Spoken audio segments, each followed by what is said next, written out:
What's good, YouTube, and welcome to the house. This is freaking exciting, and it's what I get for putting my phone face down, watching all of episode 2 of Loki, picking it up. DZ has messaged me, yo, Gold Series just dropped, man, and I am excited to go through this one, so thanks to DZ for letting me know immediately. Also, the Crush Cards messaged me on this one, too. Everyone seems very excited, but in the Team Samurai X1 spirit of, I told you, whenever they announced the reveal of the Masquerena bundles, I made a video, could this mean maximum gold too? I very much so thought that they would use the alter art themes there. In the comment section, I got no shot, John. They're gonna make it a Starlight. They're gonna make it a secret rare. They're gonna make it look super nice. Gold series wouldn't be it. And I think with maximum gold, those gold rares look insanely nice. It's less divisive than the typical gold series, and I do think this is a placement for it, although Konami could have made it a mega chase. I started to eat that Kool-Aid, think about Battles of Legend, but I still said I thought battles would be number centric. I was wrong about what numbers. It's the Leviathan that is Astral Starlight in the OCG. We'll see how that translates to the TCG. But let's go ahead and read the set description. I have not read all the way through, but I've read the bits and pieces and have conversations pulled up around it because people go, John, should I be buying this? It's so exciting. It's just out. And whenever you do get that initial window to be buying cards, vendors have their lowest pricing because this is the window where they can order more and really gauge the interest of a set. So they offer the most competitive prices. So whenever this does go up for pre-orders, people are wondering, should they be buying? Shouldn't they be buying? And all we really have to go off is this little information. So you're rolling the dice, you're gambling. Let's not just call it, yes, it's going to go with its legacy or no, but we can study the legacy of Gold Series, which is insanely successful over time, including the last Maximum Gold, which I did call. And then we can also talk about what is in the actual description. Your journey to Maximum Gold El Dorado begins this fall. Premium Gold Rare cards are back. This one actually threw me for a loop because they've called previous sets Premium Gold, so I had to go back to the Maximum Gold description, and these are indeed Premium Gold Rares, the same ones, and they start to, a little less enthusiastically than last time, describe them. Gorgeous Premium Gold Rares return to give many of your favorite cards a classy new look. Premium Gold Rare cards have risen gold outlines, borders, symbols, and icons to accentuate the artwork and add texture to many of your favorite cards. Now, people were concerned about this texture, and I think it's specifically this series that finally allowed Konami USA to allow double sleeving for all of us without necessarily making products in the TCG around double sleeving. I look forward to that one day, Konami. New variant artwork. 10 more cards get a complete makeover with new variant artwork in addition to Premium Gold Rare treatment. I completely called this in that the TCG has been premiering new artworks and then the OCG gets them. Then the OCG premieres new artworks and the TCG gets them, creating the system of back and forth. I feel like this is kind of a different way for Konami to go about something special, as I would hope for full arts one day or a different kind of border inside of a card, but no, we do get these and I still appreciate the differences there, and some of them hold up, like Apollosa. They look amazing. Masquerena looks amazing. You've seen the new artwork for IP Masquerena on the Masquerena accessories, and now you'll be able to see her in your extra deck. Nightmare Unicorn will also receive a new variant artwork, so this is one that is not in the OCG, and we will be getting first, actually giving the TCG a bone here once in a while, even if it's a card that's super cheap. And with the new artwork, I appreciate that. I actually truly do like this kind of look. Giving a powerful combo a new look. New cards and returning favorites. And that's kind of funny that they do address that Masquerena commonly goes into Unicorn off of the combo. Maximum Gold El Dorado Asterix will also be home to a number of new cards in addition to many returning favorites. This is one huge criticism I had over the last Maximum Gold, is that Gold Series historically is a reprint set that also brings in imports, and we're falling super behind on some imports. I was like, where, Konami, it's all reprints, what happened? Well, this time it looks like they've addressed that. Fans of the number monsters will want to keep an eye out for a new Xyz monster with a mind-bogglingly huge attack boost. I think that's going to be what was in the number binder, weird enough. That might be it. And duelists who have been waiting to complete their set of Premium Gold Rare Dragonmaids can do so with a Premium Gold Chamber Dragonmaid. I don't think this necessarily takes it away from the Megatons, and I'll go more in depth on that, but it really could, because we saw with Ghosts from the Past this year, nothing headed towards the Megatons, and Konami could be piecing out like Eternity Code and Rise of the Duelists. I see that being a rational fear, but we'll talk about what happened last year too. Cards that don't get the Premium Gold Rare treatment will get a bit of gold themselves, appearing as gold lettered rare cards instead of standard silver lettering, aka ultras without foiling.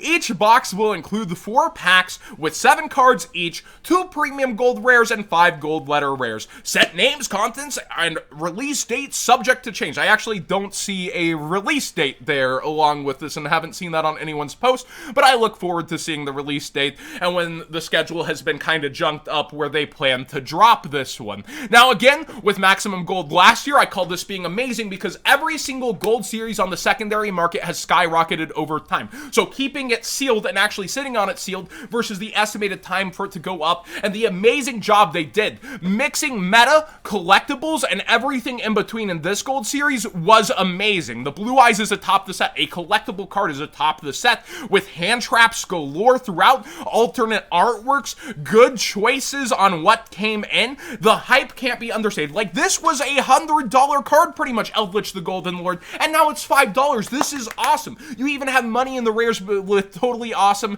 and you have so many different cards that are super appreciated to be in here. So I do think when we talk the legacy of Maximum Gold, it's likely worth it. You could even buy this on release, TCG Player, $90 a box, and the pre-sales were barely better than that if I recall, using code WhatsGet5 for 5% off and to support the channel directly, but that's still the price point in. But you had the opportunity still to do that, and look, now that's a pretty good plus in less than a year, but we're still coming up on that year mark.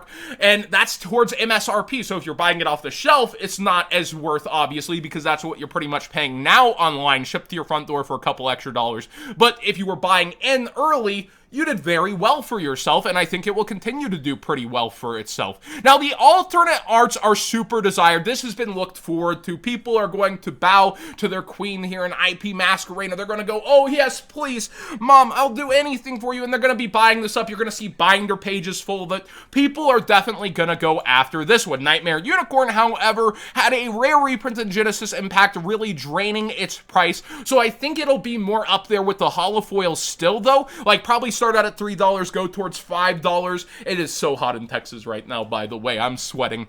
And then we have the talk of Destiny Hero Plasma. This is in Battles of Legend reprinted for this art in the OCG, and you have Destiny Hero support, but Konami USA loves to tie in sets, so maybe this is one of the 10 new arts that will end up in Gold Series, but maybe a bone thrown towards, you know, Battles of Legend. We don't know yet. I think the Light Charmer super fits in with the gold theme, the shiny theme, everything. And then let's talk about potential reprints. Chamber Dragonmaid, it's from Eternity Code. That's a red flag to people because, oh, droplets in battles, Chamber here, red flag, Megatons, oh my gosh. Yes, it isn't the best sign for the Megatons, but remember, Phantasme, much bigger card, reprinted elsewhere. You also have, then the other years, just other reprints like Apollosa confirmed for Gold Series. Oh, it's gonna miss the Megatons, they're not gonna do it, oh my gosh. Oh wait, that still ended up, oh, Sign Up Mining. Everything still that got reprinted ahead of time ended up towards the Megatons in this weird, odd fashion of double reprints. That reprint was so good, let's do it again. And it didn't end up excluding it, so I think this is more of a mix and match thing, but we'll wait and see how that does pan out versus the Megatons and the value that they want to put in here. Everybody's assuming Curse Eldland. I think this was El Dorado or something like that in the OCG, and you already see much lower prices than market prices. It's selling under market price. People definitely running from this one early and smartly. You see these panic sells start, and I understand why. So with Gold Series, do I think it's a good buy? Depending on the price, probably early if you're getting around $90 or less sealed. I think that's an excellent price to be going in at whenever sponsors do list it. I do think that Maximum Gold and Gold Series in general has this history of no matter how the set contents turn in terms of estimated value pulled, that it does well over time. You look at Gold Series and there's not a lot of value inside, it's more just having the sealed copies of the set.